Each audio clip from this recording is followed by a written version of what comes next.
parallel circuits. Right, parallel circuits is where we go and we have different arms. So different components, or components go and sit on the separate arms. Right, again, we can go and have the same components, you can have different components. It doesn't really matter all that much, right? Apart from the fact that we need to be aware of the going down the separate arms. If we want to go and measure the current on the separate arms, we go and use ammeters, right? So whereas in a series circuit, the current is going to go and stay the same, in a parallel circuit, the current is split and the voltage stays the same. Right, so remember again, we're going to go, we're measuring our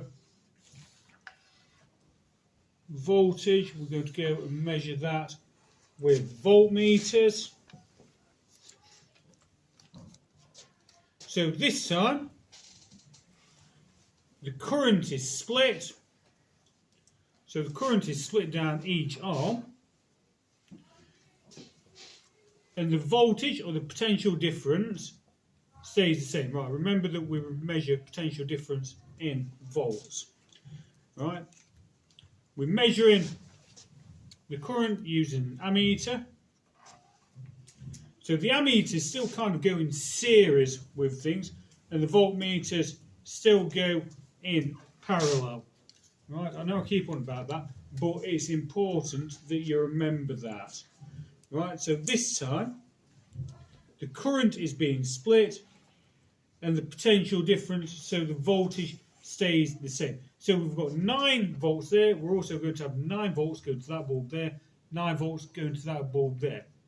If, however, we went and we measured the current there, and we had, I don't know, 6 amps there, you're only going to have 3 amps going down that arm, 3 amps going down that arm. Right, so that's kind of your key bits and bobs about your series and your parallel circuit.